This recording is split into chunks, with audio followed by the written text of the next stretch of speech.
महाराज जी, मेरा प्रश्न है कि जीवन में होने वाली घटनाओं में से प्रारब्ध को और नवीन कर्म को किस तरह पहचानें। जैसे किसी व्यक्ति ने किसी जीव या अन्य व्यक्ति की हिंसा की तो कैसे पहचानें कि ये उस जीव का प्रारब्ध था या हिंसा करने वाले व्यक्ति का नवीन कर्म। हम्म, इसमें देखना है मूढ़ता और प्रारब्ध, दो चीजें हैं। और हमारा कोई आपसे झगड़ा करने का उद्देश्य नहीं है, और हम अचानक आपसे टकरा जाते हैं, आप हमें पीट देते हैं, बराबर में हम आपको पीट देते हैं। हमारा ना पीटना उद्देश्य था, ना झगड़ा उद्देश्य था, ना आपकी हानि पहुंचाना, पर एक घटना घट गई। इसमें है प्रारब्ध बलवान। और हम अंदर से जब इच्छा करते हैं, अच्छा ये वही जा रहा है ना, वो अमुक है ना, उसने प्रतिकूलता की थी ना, या किसी भी कारण से जब हम संकल्प बनाते हैं, इच्छा करते हैं, वो होता है नवीन कर्म। आप अपनी मूढ़ता के कारण, राग द्वेष के कारण जो नवीन कर्म संकल्प से, प्लान से किया जाता है, वो हमें आगे चल करके भोगना पड़ेगा। और कुछ कर्म ऐसे हो जाते हैं जो अनचाहे ढंग से होते हैं, उनमें हमारी कोई चाहत नहीं होती, हम चाहते हैं कि ऐसा हमसे ना हो, और अचानक बिना चाहे वो घट जाता है। इसका मतलब ये प्रारब्ध भोग था।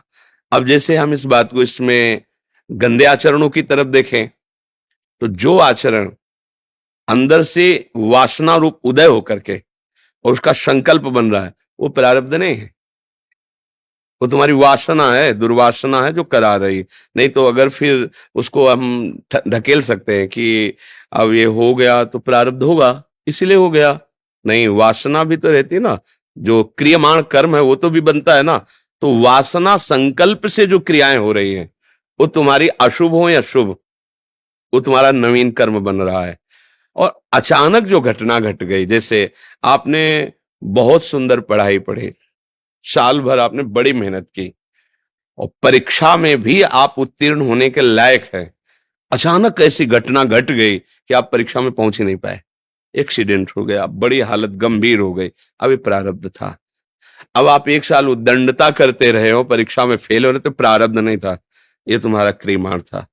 इसी तरह से हम ये देख सकते हैं पूरे अपने जीवन चरित्र को, कि जो हम नहीं चाहते हैं, जैसे हम दुख नहीं चाहते हैं, कौन चाहता है दुख, लेकिन होता है ना, दुखद घटना होती है ना, ना चाहने पर भी जो हो रही है।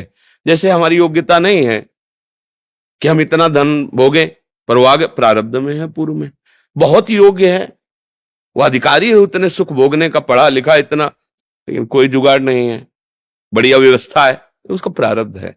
उसका क्रिमाण तो बहुत जोर का है, बहुत अच्छी पढ़ाई पढ़ी है, बहुत ग्रेजुएट है, उसके पास प्रमाण है इस बात का, पर उसके पास धन प्राप्ति का योग नहीं, प्रारब्ध है उसमें कई तरह से। और कई ऐसे विषय होते हैं जिनका बुद्धि से निर्णय ही नहीं हो सकता, केवल विधाता जाने कि प्रारब्ध है कि क्रिमाण, समझ में ही नहीं आता, बड़ा सूक्ष्म विषय है ना। जैसे पांडव जन है, भला इनसे कोई बुरा आचरण बन सकता है, जो भगवान के परम भक्त है, महाभागवत और दैवी शक्तियों से प्रकट हुए, लेकिन उनकी पत्नी को उनके सामने, उनकी सभा में घसीट कर लाना, द्रौपदी जी को, और उपहास करना और उनको निर्वस्त्र करने की चेष्टा करना सभा में, ऐसा तो कहीं नहीं होता। पर ऐसा अभिषेक क्या कहोगे, कौन सा प्रारब्ध था उनका? वो तो साक्षात भागवतिक अंशों से प्रकट हुए, कोई मनुष्य थोड़ी थे कि उन्होंने पूर्व में एक ऐसा बुरा कर्म किया जिससे ऐसा हुआ। वर्तमान में जो बुरा कर्म बना, जुआ खेलना बुरा कर्म है, वो नहीं चाहते थे। आप देखो, शास्त्र उठा के देखो, उनको जबरदस्ती आदेश दिया गया धृतराष्ट्र जी के द्वारा, और वो इतने धर्मात्मा थे कि बड़े पिताजी कहते थे उनको, पिता के बड़े थे ना, पांडु से बड़े धृतराष्ट्र, तो बड़े पिताश्री कहते थे, उनकी आज्ञा उल्लंघन नहीं किया, उनको छल में फंसा करके ऐसा, तो उनका क्रियमाण बना। और ये उस क्रियमाण में ये उनका आदर करते थे, अधर्म आचरण के लिए वो आदेश कर रहे हैं, और उनका आदर करते थे, अधर्म आचरण करने वाले का आदेश पालन करने का दुख मिला इनको, और उनका विनाश हुआ क्योंकि छल भरा क्रियमाण इनसे किया। नहीं तो द्रौपदी का क्या प्रारब्ध, क्योंकि वो तो अग्नि से प्रकट हुई, अग्नि की ज्वाला से, यज्ञ से ही तो प्रकट हुई। युधिष्ठिर का क्या प्रारब्ध, साक्षात धर्मराज ही अपने अंश से आ रहे, साक्षात वायुदेव भीम के रूप में आ रहे, साक्षात अश्विनी कुमार नकुल साहब। तो कुछ बातें ऐसी जिनको विधाता जाने, भगवान जाने। वो क्या, कुछ निर्णय बड़ा सूक्ष्म होता है, कुछ निर्णय ऐसा है कि जो हम नहीं चाहते अचानक घटना घट जाती है, उसको हम प्रारब्ध कहते हैं। और जो वासना के अनुसार इच्छा करके जो हम क्रियाएं करते हैं वो नवीन क्रियमाण होता है। ये नवीन क्रियमाण पशु नहीं कर सकते हैं, वो केवल प्रारब्ध ही भोगते। मनुष्य में नवीन क्रियमाण करने की सामर्थ्य, प्रारब्ध से बचने की। प्रारब्ध आएगा पर विवेक के द्वारा हम अपने को बचा सकते हैं।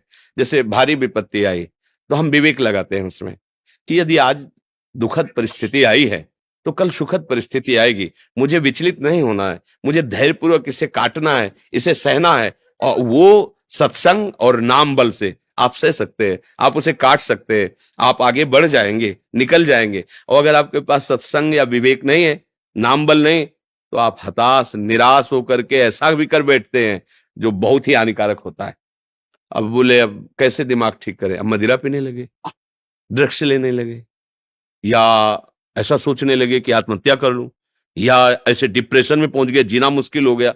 ये प्रारब्ध आया बुरा नष्ट करने के लिए। लेकिन नवीन क्रियमाण, सत्संग, शास्त्र स्वाध्याय, नाम जप, पवित्र बुद्धि से उसने अपने आप को बचा लिया। आया पर वो हताश नहीं कर पाया, वो निराश नहीं कर पाया जीवन को, तो आगे बढ़ गया। तो प्रारब्ध का कुछ ऐसे भी चित्रण की, जैसे एक बार आपने बताया कि रज खोदने हम श्री जी के पात्र मार्जन के लिए गए, तो मन में ऐसी प्रेरणा हुई कि यहाँ ठीक रज नहीं, ये ठीक है, बस 2 हाथ का अंतर। और जब वह पहला ही फावड़ा मारा रज लेने के लिए, तो उसमें 2 खन खजूर होते लाओ, जो जिनके हजारों पैर होते, दोनों 2 कट गए। 15-20 वर्ष हुआ, बहुत अंदर में हुआ कि फूंक फूंक के कदम रखते हैं और यहाँ बिल्कुल जलन पैदा हुई। ये ऐसा तब फिर विचार किया कि इसमें मेरा क्या दोष। हम तो रज लेने आए श्री जी के पात्र मार्जन के लिए, हम खोदना भी इधर चाहते थे, प्रेरणा हुई इधर खोदो, और जो ही पहला फावड़ा मारा वो कट गया। हमें तो पता नहीं था ना कि जीव है। अब ये है प्रारब्ध, इस हाथ के द्वारा उसका। एक बार बरसात का समय था, अब टार्च वार्च रहती नहीं थी, भिक्षावृत्ति से मांगते, अपना दिनचर्या करते। तो रात्रि के समय घनघोर अंधेरा, वर्षा हो रही थी, तो जैसे बिजली चमके तो रास्ता दिखा। ये बिल्कुल कच्चा मार्ग था, ये जो परिक्रमा है ये तो सब अभी कुछ वर्षों से, नहीं तो एकदम बहुत बहुत आनंद में वृंदावन। ये सब जहां बैठे ना, ये सब लताएं ही लताएं थी, इधर कहीं एक भी मकान नहीं। ये वृंदावन के इधर एक भी मकान नहीं, वो 1-2 ट्यूबवेल थे पानी वाले, और खूब फूलों की बगिया और बगीचे सब कट कट के। अब तो ऐसा, तो अंधेरे में ऐसे बिजली सी चमकी, तो ऐसे दूर की तरफ देखा और नीचे पट से आवाज आई।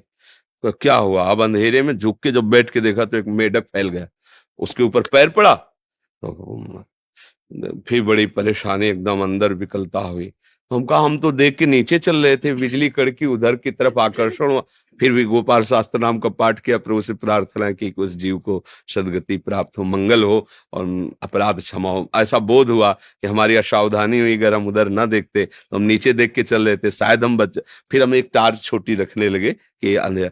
तो कुछ ऐसी क्रिया होती जिनको ना चाहते हुए भी ऐसी बात बन जाती है, तो हमें लगता है उसमें उस जीव का प्रारब्ध होता है।